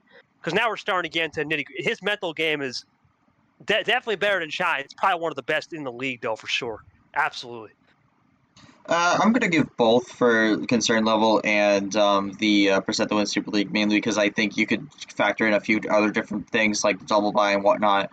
But I think for Captain, really, I look at it. I think my concern level for him is like a 5, and I really say that because of the early exit from May.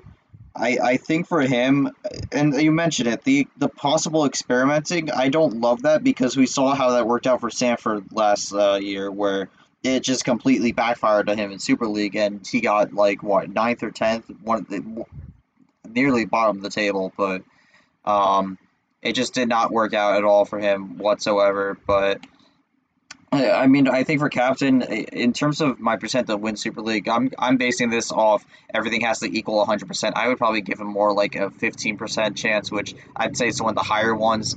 I think this field is still decently open for the most part, but I think he's got one of the really good chances to win, mainly because I think his strategy really works well with the current meta. But we'll see what happens. I think in terms of Super League, he's still in a fine spot, but I think we're looking at the regular season in terms of where he gets seeded.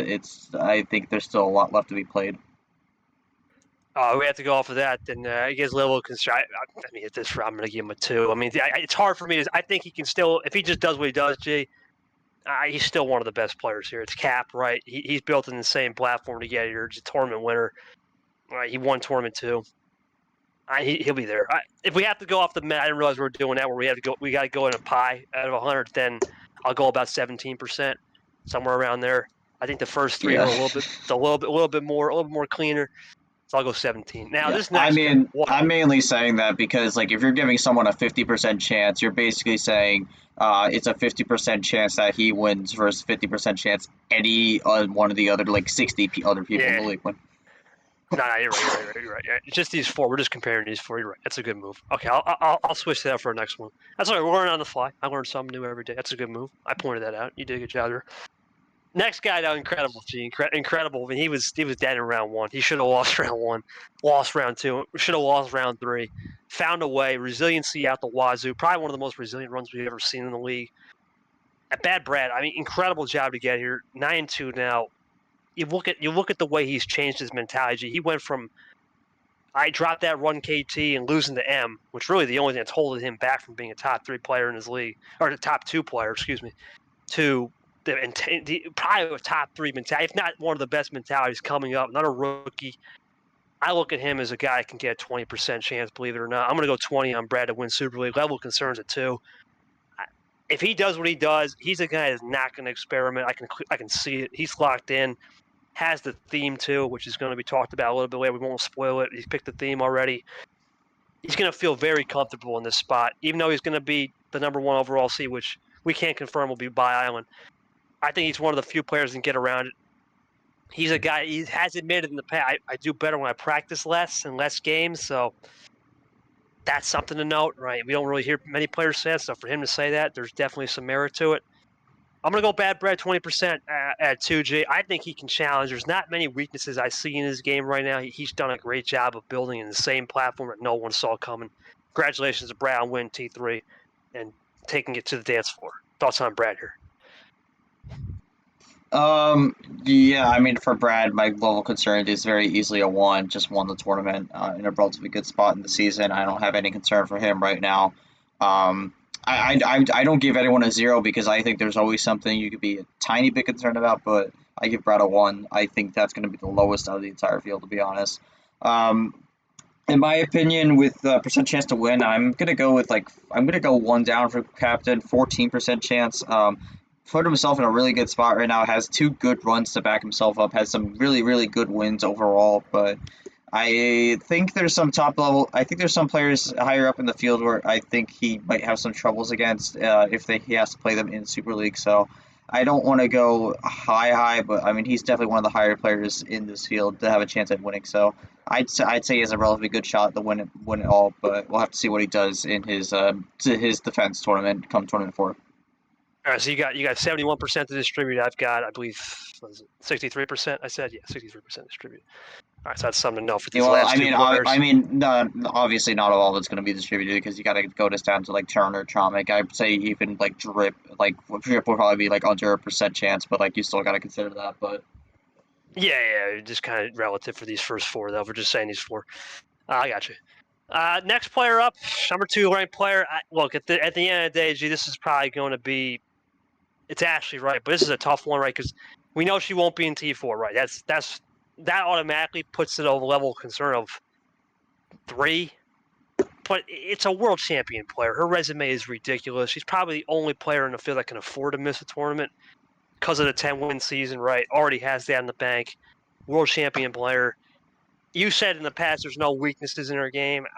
A little bit, maybe I'm starting to see, and it's micro, and to the point where I just think it's just wild cards. Maybe you need that to kind of light the fire. That's a problem that I think only a couple players have, but it's such a small problem that if you get them, it's almost lights out. Still too good of a player. That number 2 right here, 10-win season, despite missing T4. I'm going to go 30% chance to win the whole thing. I really think this is the player that, if you want to mold a player, has the full package to win a tournament for sure. Didn't get it done in T1. That's the only thing that's hindering her right now from being the number 1 player. But has the full package. Just has to get from vacation, right? Come back from that in a fresh mindset. Coming to T5, hitting the ground running, and going from there. Not really much of a concern. Even though it's 3 out of the, just because she won't be here in T4, you never know. Might get some surprise winner, and that could be a little bit different on the old buy scale. I don't think it's going to matter wherever she comes from the field. Too good of a player. I'm going to go 3 and 30%. What do you think, G? I have 3% for the concern, mainly because I think the real concern is whether she could keep the double bye here, because she's definitely going to go down in the next rankings here since she won't be in tournament 4. But it's really going to come down to that tournament 5 performance, see whether she gets that double bye or not, maybe even a single bye. But I mean, I look at this and I think for her chance to win, I'd probably go at something like I would probably say 20%. I don't know if I go high as 30, but I'd say 20% is fair enough. Relatively good player. I still don't think she has any weaknesses. I think the only weaknesses she might have are things she can't even control, and that would be maybe not as high of a luck factor, which is kind of a thing here. But again, that's not really something you can control per se, unless you want to go out into the greenery and try to find a 4-leaf clover or something like that. But yeah, it's just kind of not the It's not necessarily an ideal situation for Ash going to tournament 4. But again, I think she's fine. She probably should be. She probably will make Super League. I don't see how she misses, but we'll have to see what happens with that. RG leaves one last guy left, and it's the big boss himself. That guy, right? Everyone's favorite, right? Boo. I know. I'm just kidding. I know. Don't say it to Art. He's going to hear that. I don't know. But anyway, Yeah, point is, look, I'm going to say this. I'm not going to say my level of concern or my percentage, right? It's not fair. G's going to do that for on my behalf. Look, I was the only 1 seed to actually win a fair game where it wasn't a DQ, and I had to fight almost bullets every time against Alan. Congratulations to Alan, man, on giving me a hell of a time in round 1, because I don't lose. I usually don't lose ever. I don't think I've ever lost in round 1, so he was one of the first players to make me sweat since H. But realistically, Jay, I'm not going to say too much of what my mentality is going into these last two tournaments. Obviously, last year my season was completely different. Gee, if you would have told me I had 42 wins this time, I had 42 wins all of last year. I pretty much have done everything I've wanted to do. The only thing I've only got to check 2 more things off the old box, G, right? Get the 100 regular season wins, right, which would be nice, and maybe win the regular season if I wanted to. That's it. I know what I can do. So really, this is on you, G. I'm not going to say my level of concern or my percentage. It's all you. I shouldn't make a prediction for myself, but it's all you, G. What do you think about me? I know you said there's a couple weaknesses in there, but what's your thoughts here? I mean, for my level of concern, I feel like most people would say a 1. I'm actually going to disagree. I'm actually going to give the same rating as Ash I did for Ashley, give it a 3, but for a different reason.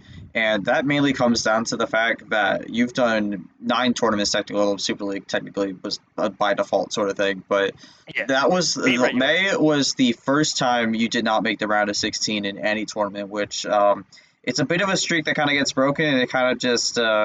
I mean, before it's like, oh, this guy's for sure going to make it to this specific round, but no.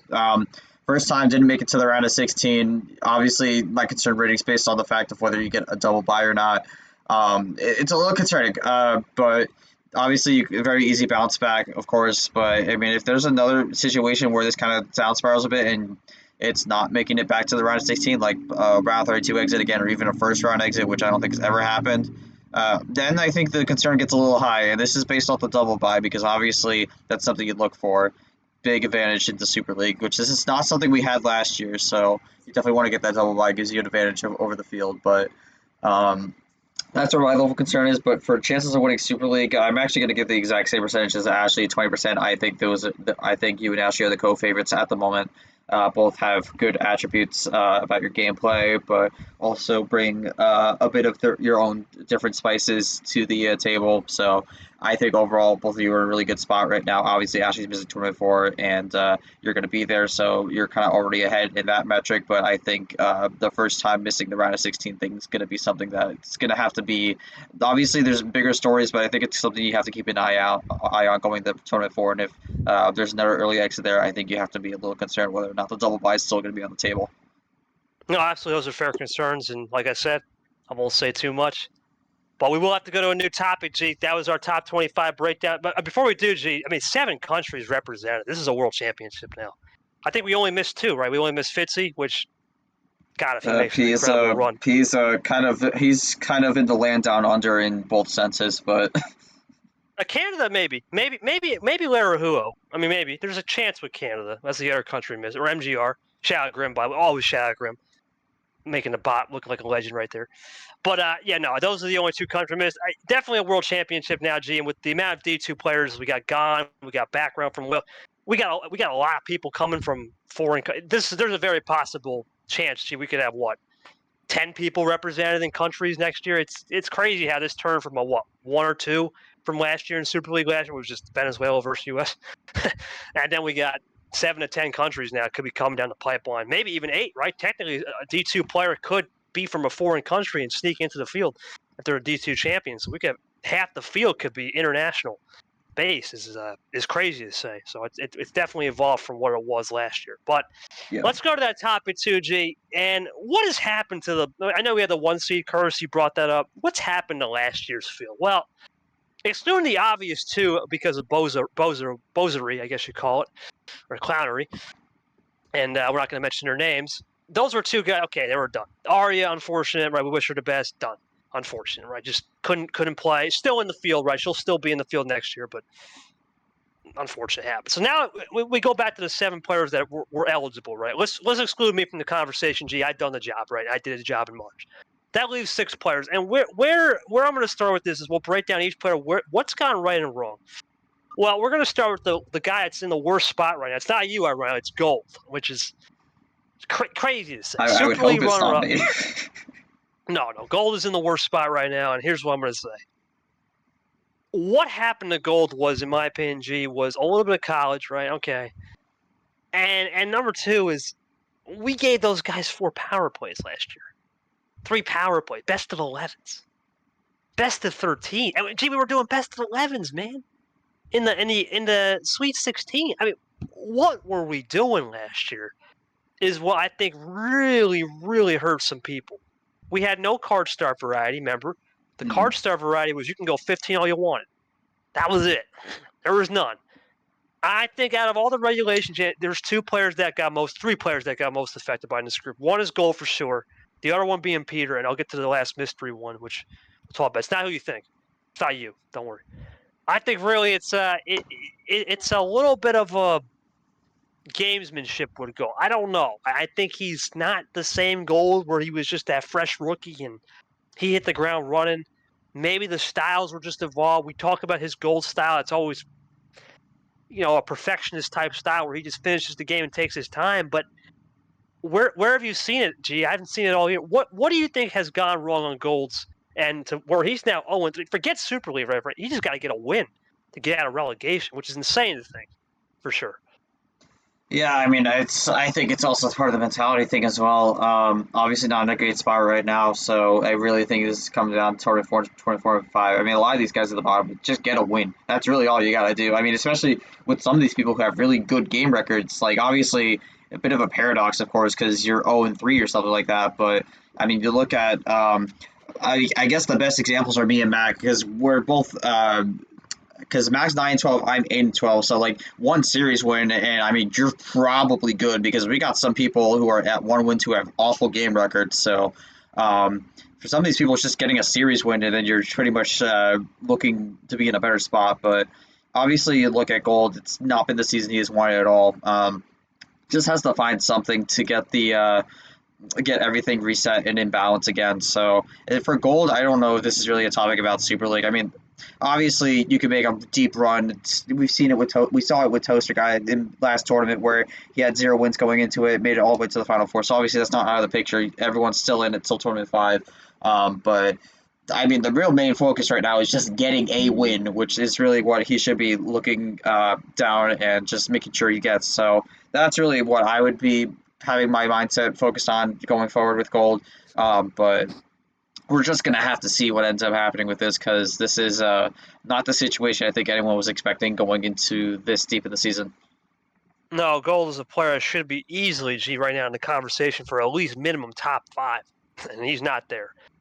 But I'm not going to say the card luck because he's had some great games, and we're going to stick to the guys that really haven't been hosed on or certain issue. I'm going to go to the next guy. Next guy is, I know you've been very critical, G. I was never critical of this guy, but I have to go on your side for once and say I was wrong. I'm going to go on the record and say I was wrong. And I don't like doing that a lot because I am a really positive guy, but man, what happened to Peter Ronjak?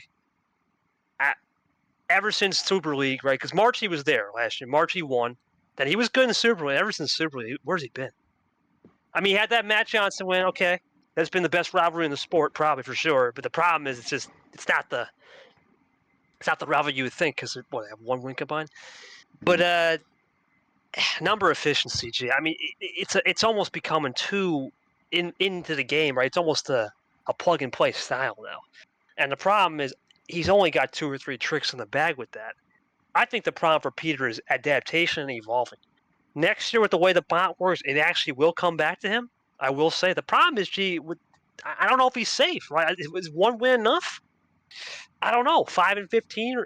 I think not 5. He's 10 got 5 15, wins. 10 to 15. 10 and 5. 10, 15. Is that enough? I think it is with 10 wins. He should be safe, but he's close, right?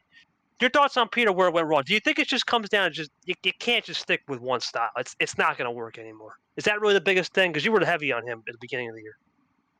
Yeah, I mean, I think the problem is that we've never really seen the same kind of atmospheric vibes that we saw from Peter in March. That might have been very strange wording, but that's what came out of my mouth.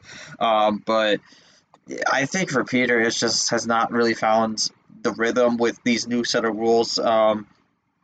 It's just been disappointing play for the most part. Got the win against Mac, but I mean, I think that was just mainly because it was a rivalry game, and I think both those guys are not in great spots in this season. It just came down to who was able to just get the last laugh there because that ended 4-3. So I don't know. We're just gonna have to see what happens with that because this is a very strange situation for Onjak here. I mean, he's decently safe. I think the game record is keeping him alive because once one of these 1 win guys wins, I feel like if you're like 5, 6 wins, that's really where you got to be concerned in terms of the the game win record. He's at like what 10. So I think as long as he doesn't get swept in these last two tournaments, he should be okay. But he's not safe by any means. So that's something he's got to keep an eye out on. But yeah, it's just been an incredibly disappointing season from Peter Onjak. I hope he gets back to the usual Peter of his old self, right? The old March Peter. It's there. It's still hidden inside of him. G. He just has to do it. He's the first king of March, right? He needs to find it. And if it's not going to be T4, at this rate, forget Super League and T5. It's just about saving yourself, right? Could you imagine, G? As we're going to talk about you next, right? You Golden, Peter just not in D1. It just doesn't seem right. I'm going to say this. Look, we messed you up in March, right? There's no doubt. We should never let you cap. Okay, no problem. The Rogers loss, I don't know. He turned up to another level we hadn't seen, sure. A little bit more of it went 7, right? Your losses have been so close, though, right? Then against Cav, it was just a miscalculation. I still think you're that guy when you get the rhythm, right? But with the way the meta's going, it's hard to know. Could you pull a Toaster or Ed? I think you can pull an Ed, for sure. I think it's possible you get 3 wins and maybe just call it there. Right, then try to do something T5 for T4. That's maybe a potential goal, but it's so hard to read. You're a very streaky player where, gee, I thought for sure T1. I mean, I had it written down at some point. I say you're T1 or 2. He's going to get his 100th game, probably get close to maybe 75, 80 wins by the season's end. It's been a year winless streak almost for you. It's been a long time since you last won a regular season game, right now counting playoffs. Tournament 4 last year, that was the regular season match I won. That was against he's not in the league anymore. I don't remember his name, but he was one of the Aussies. But yeah, Jonah Burge. Jonah. Good old Jonah. Yeah. But yeah, I mean, I think really the focus at this point is just getting a win instead of trying to get that streaky win. I mean, the focus really is just making sure I can finally escape this first round because I mean, it's not I've not been done any favors so far, so really kind of just fighting my own battle. But I think the moment that series win happens, if it does happen, I think is where it's kind of like a different mindset. Of course, mindset, of course, right now is just get that series win and then just go from there. Because I think I have a good games record. I should be safe if I get that series win. But right now, it's just focused on not getting relegated. Then once that battle's complete, it's focusing on trying to sneak into Super League. Because at this point, I feel like we're getting close to a must win here if it's Super League, and I feel like I'd be someone in a position where I'm basically stealing a bid if I do somehow manage to get that far. So that's really the situation we're at right now. Again, just really got to focus on getting a win, even if it's kind of like a 2v1 for most of it. You just got to find a way at this point. Yeah, I think you're the last. You and the next guy are probably the last guys. I would say I've just been kind of snake bitten. We'll go with the next guy. This one's a confusing one. Charles Sanford, right? You mentioned all the experimentation, right? Okay. But something in that Chama game where he lost that Chama game, it hasn't been the same. He had a great March, right? Incredible March. Just fell short against JT, right? In a game 9 where JT was getting ridiculous cards. I remember that series. That whole run, he had ridiculous cards. I don't know, man. Sanford's a hard one to read. There are times where I think he's gotten some good luck on the cards, and there's some times where he hasn't. And there are some times where I look at him as is there a point where maybe he stopped the experimentation and he almost needs that he needs to be in a comfortable spot to fire up his game? He's probably the most confusing one out of the players that are not in the hunt. He's not even in the top 30, G. At least the next two guys we'll talk about are in the top 25 or top 20, but this guy's not even in the top 30. What's went wrong for Sanford this year? I mean, he's a guy that benefited off of power play a lot. Remember, he had 4 of them. I remember playing him against me when I was on vacation. Man, I was like, man, he's got that pace. One of the best on power play usage. I'll give him that. But we don't have him anymore. We only got 1, right? In the first round, second round, third rounds even. That makes the game a little bit different. Your thoughts on Sanford? Yeah, I mean, I think obviously some of it can be card luck, but I think some of it's also just like not having the correct mentality going into the games. I mean, like I think the Chomik one, he was just focused. He just had his mind completely focused on the bot, which I don't think is the healthiest thing to do. I'm not going to say that I've never done that before, but you just gotta kind of focus on the table and not the bot, really. And I think that was something he kind of flustered on in April, and then May was always just a disappointing tournament. I don't know what he could have really done there. Just kind of got stuck in a bad position, never really could get out of it. So, I mean, for Sanford, at this point of the year, he was talking all about the experimentation. I don't think there's experimentation anymore. You just got to go with what you got. So, it's going to be interesting to see this from Sanford this year because he is definitely not in the same spot he was as last year. So, going to be interesting to see how that changes the dynamic going for him these last two tournaments. Yeah, I would be stunned if he even mentions those words at this rate. He knows it's got to be full send. Right, there's no holding back. This is your Super League. I don't think he even cares about getting a bye, right? It's just about getting in there and go for it. All right, these last two, let's start with Yepes, the world champion, then Wendon Alavis is the highest ranked guy. I exclude myself. Yepes, I look at, he can't rely on 15. Had that weird hokey pokey. You dance around the strategy with the drawback that worked last year. It's kind of been shelled out. I'm not going to say he's a shell of himself because I still think he's that guy when turned up. Needs a little bit of the +4 action. I don't know. I think it's just because he's had so much expectation. Remember, he has 4 wins. It's hard to say he hasn't had a great season, but that's kind of an asterisk, right? Because he won a Legends class. But then it gives you with how the class system. We canceled the class championship, which is no one's crying about that. It was it needs to be reworked. And the fact of the matter is, other than that class win, where's he been?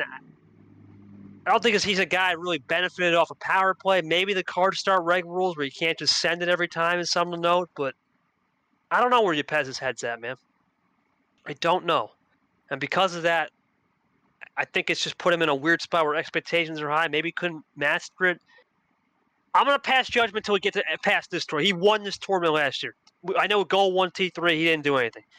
If he can do something here, I'll pass judgment on him. But right now, I don't know. I think it's just going to come down to card start variety, and maybe the expectations were too high. And we did remember he won Super League in probably one of the most chaotic ways you'll ever see. So, what do you think about Yepes? He's definitely a tricky case out of the last couple players here to talk about. Yeah, I mean, for Yepes, it's kind of weird because I think he's someone who thrives on the chaos, and I mean, I don't think we've seen a ton of the chaos so far in terms of his path. I mean, obviously we have some of the chaos, of course, but I just don't think he's been involved in those paths, and I think that's kind of a bit of a problem for him. His style's kind of having to change a little bit, and it's not really working out so far. So I think he's either got to figure out a way to make the light switching work again, or just find something new, similar to what Myth did, and find a new style that really works out well for him. I mean, that's really my only takeaway from this one. Okay, just kind of find a new plan. The last guy you'll have a lot to say, I know, is Cody. Well, Cody, a little bit of CL, a little bit of luck, but just unfortunate things have happened to him. G, right? You got sick against Brad, 104 degree, and he was up 3-1, just felt terrible. I mean, not going to say much about T2. He had a great run, lost the cap in the E8, and then just this last, just lost the Rad. I think with him is he's found a very good way to win against polished players, right? You look at the runs he had. Obviously, he beat Vapor's polished, myself very polished. Clint's not so polished, but it's Clint. He hung in with Brad, who's now starting to be polished, right? And then it's just the unpolished guys where I think that's just something he needs to look into. And I said once he gets a little, he doesn't need much. When you're a polished guy, you don't need much ammo, like Cody. He just needs a little ammo, and I think that's all he's missing. I think card start variety has never been a problem for Cody. He's always been a guy to spice it up, do what he's got to do between, 8 to 13, 8 to 14 cards, sometimes a full send if need be. His package is there. I just think it's just he just needs the last killer instinct of when he doesn't get the polished player. Does he fight fire with fire? That's all he's got to really think about. Maybe he goes back to some classics he did in Super League where he was just turned up. I'm not too concerned. He's probably the best guy remaining, other than myself, of course, is already in. That could potentially squeak his way in. But what's your thoughts on him as the last player that we're going to talk about here? Yeah, I mean, I don't have much to say. The only thing I said, I had Lamas out of Super League at the start of the year. I know that was an opinion that a lot of people were controversial, but I mean, he's in a situation where he's in the bubble again, and we're not really sure if he's going to make it. Right now, he's on the outside looking in. I don't have much to add on. I did talk about this before when we went over Lamas in the Super League rankings, but this really just comes down to you got to make sure you find better runs and just don't get out in the first round. I don't think you can afford another first round exit at this point. No, first round exit's over. You do that, it's game. So he knows it too. It's got to be a little more sense of urgency for Cody. All right, G, now that's it for the Super League players. Obviously, we're not going to talk about the 3 that are not here myself. We already know what happened there. So We go to the who's in, who's out. The Shockers in, who's out. Let's go with the people out, G. We're going to mention those people. You want to mention those people out, G, who fell out? We didn't talk about that. Let's talk about that. I was meaning to get to that at some point, but we had 5 people who dropped out of the rankings from last time, and I'm going to also say where they were in the rankings last time. So dropping out from the rankings, Sean Ard, who was number 14 in the last rankings, William Brock, who was number 17, Sanford, of course, we talked about this before, number 18 in the prior ones. Carson at number 20, and then Dark at number 25. And I mean, when we talk about dropping out, I mean, I think he fell off a cliff there. But yeah, I'm going to say this right now. Out of those guys that fell out, who's the most shocking? You know, normally you would think in any given year it would be Charles Sanford, right? Because it's Charles Sanford, right? He's a Super League player. But I'm going to have to go hard here. I think he was ranked too high. The problem, G, is we know Art. We know he loves doing those crazy characters, right? I know he did signs last time, but man, I don't know. I don't think that's the problem. I think the problem for him is he's really good in round one. I'm not gonna be scared to admit there are times where I look at Art tape and I take what he does in round one because it's phenomenal. The way he plays round one is some of the best in the league. I take things from him actually more than I take things from me on round one. The rest of the rounds, though, it's just. I mean, it's hard to really say because what he losing 8 minutes, Taco.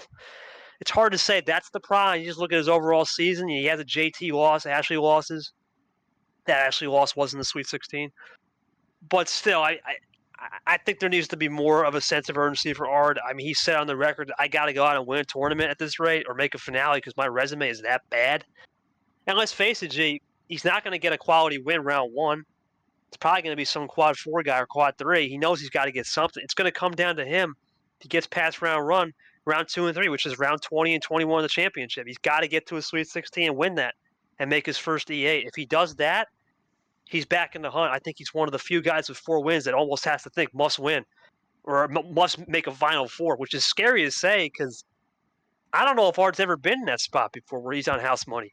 So maybe this is the final he breaks out. But we've been saying that for, 8 tournaments now? We'll see what happens with Art.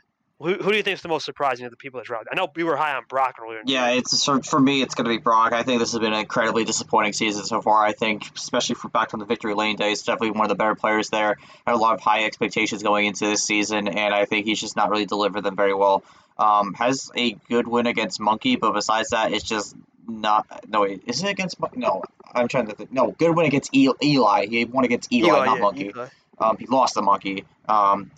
Decent win against Eli, but that's his best win. And Eli's kind of on a downward trend right now, so I don't think he's got any amazing wins, and it's just been a very disappointing season. I had a lot of higher expectations for him going into the season, so overall, I'm just kind of shocked at how this has gone for him. But yeah, we'll have to see how this goes in general moving forward. Now the people that are in, we can name a couple people. Obviously, let's forget the guys that just knew, right? Because you can't say all of them. I think the guys that are in right now from an overall top 25, right? You got the top 5. I don't think anybody had none of those guys not being, even Brad, even though I had him down to 16, 20 range at the beginning of the year. My first one is really a shock that's in the top 15. I have to almost go with Yoshi and Tago as a package. Gee, I didn't think any of those guys would make it. Honest to God, I just didn't see it. I didn't see it from Yoshi and Tago last year. They had some strides, but I didn't see they'd be at this point fighting for it. I think the biggest thing that they've learned is they've been able to win in clutch games. Obviously, now they're here. How will they handle it? It's almost like when you get that promotion, G, at the old big table, right? How are you going to handle that, right? You're going to handle that with responsibility and some perseverance and not let that get to your head, or are you going to falter? I want to see what they do. Same with Monkey in a way. I want to see what they do when the pressure's on them and how they handle being at the top, right? Sometimes it can be a lonely experience up there. Let's just see how lonely it is for them. It's simple as that. That's kind of how I view those my people that are shocking me in top 15. Top 25, Tapir, I guess, naturally, right? Because he wasn't supposed to beat her. I would say, if we can't say Toaster because it's an obvious one, I have to go with Myth. I didn't think he'd get back here, G. I really didn't think Myth would get back here. I thought he'd be in D2. I mean, the way he was trending, it's D2 City, and he turned it around fast. He turned it around fast, and I got nothing but respect for the guy to do that. And we'll go from there. So I'm gonna go Myth as my top 25 shocker, and Yoshitago as the guys in the top 15 that shocked me. Who do you think? I Give me mean, three names. I could say the plant based off the fact that I don't think anyone was expecting him to be here going this season, but he was also in the last one. So for me, I'm probably going to go with Seth because I think not a lot of people were expecting him to jump into the rankings. There was a lot of discussion to not have him even in the ranking, even with the KT win. So I think it was kind of shocking Seth ended up making it. He's going to have to do more going forward though, because I think he could very easily fall out if he just does a one and done here from tournament 3. So I'm a little shocked Seth made it, but we'll see how it goes from there. All right, G, well, that's it, man. We're going to do the last final thoughts on Super Reveal 2. And what's your final overall thoughts here as we now enter the month of July, basically? This will come out in July. Last 3 months of the reg season here, man. It's crunch time. There's only 12 weeks left before things get really serious. Your thoughts here as we start to get close to the end of the season, at least regular season, which is crazy to say. I feel like we just started. I mean, I think it's really just a dogfight here at this point, and we got a lot of different battles going on here. I think the only people who are kind of just fighting for nothing right now are like the people between like 40th and 45th, which is like a very small group. They're kind of just like in limbo, where it's like they don't really know what they're fighting for at this point because they're pretty safe from relegation, but they're very much out in Super League, so they're probably gonna have to get a win there. But I mean, there's a lot of fights going on around the field for different things, and I think it's going to be really interesting to see how this goes from here on out because every round is going to be important for different battles. For first rounds are going to be important for the relegation battle, then later rounds are going to be important for the Super League battle. So I think with the relegation we have this year, it's going to be really interesting to see how that develops, and I'm very much looking forward to how this plays out. Will there be a top 3, G? Last year it was a trio, right? This year, I'm going to say no. There's too much parity in the league to where I think we're going to get a top 3 breakaway. I legit think there's a potential. If there is going to be a breakaway, it would be a top 2.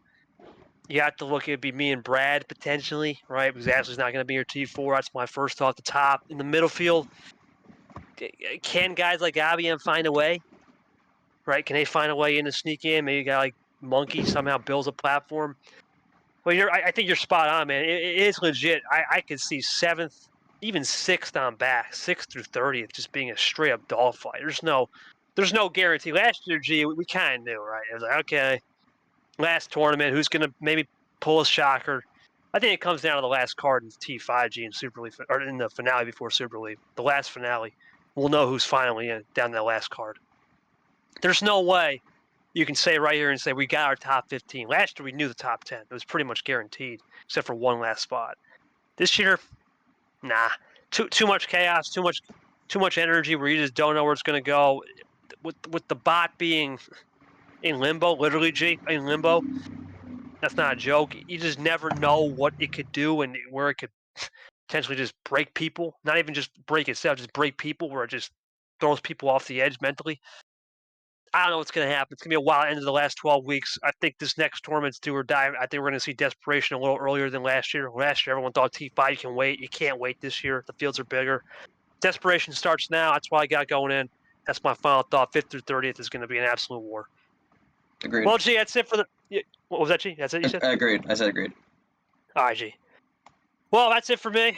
That's it for G. That is our last episode to recap T3. Really, G, it's been a wonderful masquerade May into June. It's now time for July. We'll get the theme coming up a little bit. We'll start previewing the episode sometime next week after the 4th. I wish everybody a happy holiday weekend, of course. And I want to thank all the fans here for the first 5 months of the season, beginning all the way back in February 11th, to now in June 30th when we record this episode. It's been a great 5 months, 5.5 months now. It's time to go down to business, G, and time to get to work. It's the last half of the season. 12 rounds remain in the regular season. And only 4 of those really matter. Round 1, 2, 4, and 5. That's where you really get to figure out who's in, who's out. Those first 2 rounds of each respective tournament is where the battle lines will be drawn. But for all of us here at MRE, check us out on Spotify, Apple Podcasts, and YouTube, our home base. Give us a review. Let us know what you think. Who do you think should be in Super League as well on your own list? All that fun stuff. For all of us here, have a great 4th of July weekend. Happy 4th.